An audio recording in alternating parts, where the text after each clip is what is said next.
नमस्कार, बहु एक्सप्रेस में आपका स्वागत है। मैं हूं राकेश पटियाल और आज हम डीसी ऑफिस में मौजूद हैं। आज यहां पे ओथ सेरेमनी हुई। नए डीडीसी जो चुनकर आए हैं उनकी आज ओथ सेरेमनी हुई। हमारे साथ बात करने के लिए भाजपा से हैं और पूर्व एमएलए हैं रामनगर के RS पठानिया जी।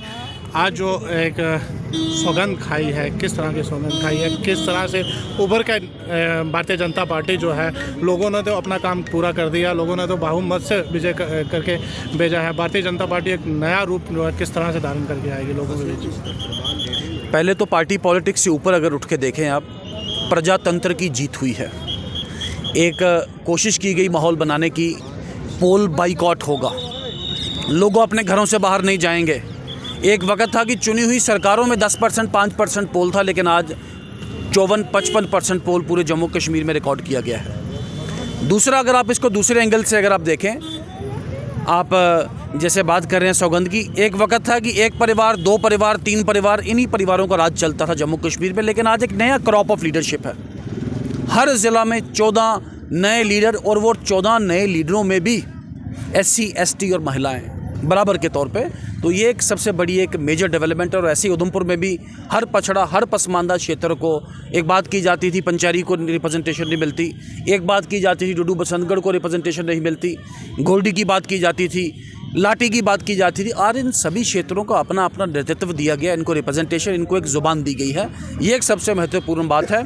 अब आने वाले दिनों में देखना यह है कि इनका प्रोटोकॉल और इनका पावर्स का जो स्ट्रक्चर है वो किस तरीके से डिफाइन किया जाता है, लेकिन ठीक ही होगा। आप उम्मीद रखें, केंद्र सरकार मोदी जी के नेतृत्व में ये DDCs हर ज़िले में, बल्कि पूरे जम्मू कश्मीर की UT में विकास के नए आयाम रखेंगे।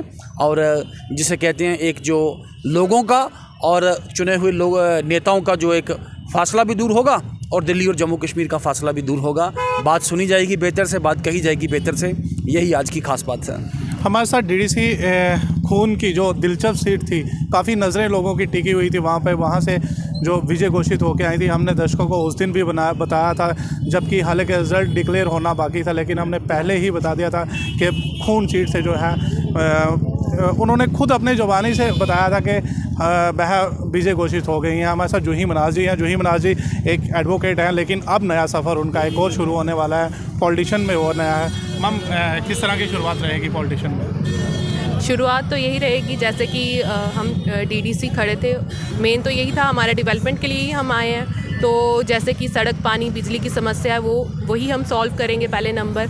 और जैसे कि मैंने पहले भी इंटरव्यू दिया कि जातिवाद को लेकर बहुत ज़्यादा वोट जो है खींचा गया, तो मेरी तो यही कोशिश रही थी कि मैं रही है और आगे भी मैं करूँगी कोशिश कि सबको एक साथ लेकर चलूँ और जातिवाद पे ये चीज़ें ना हो, सब मिलकर आगे करें। क्योंकि डेवलपमेंट अगर होगी, हिंदू की भी होगी, मुस्लिम की भी होगी, SC की भी होगी, ST की भी होगी। तो इस सोच से परे हमें चलना है और डेवलपमेंट तो सबको मिलके करानी है। मैं तो करूँगी, लेकिन मेरे साथ जैसे सरपंच पंच है, जैसे कि 3 टायर सिस्टम है, इसमें सभी का योगदान रहेगा। तो मैं यही कोशिश करूँगी कि जैसे कि हमें डेवलपमेंट चाहिए वो हो और हम अच्छे से काम कर सके, तीनों टायर अच्छे से काम करें। Thank you.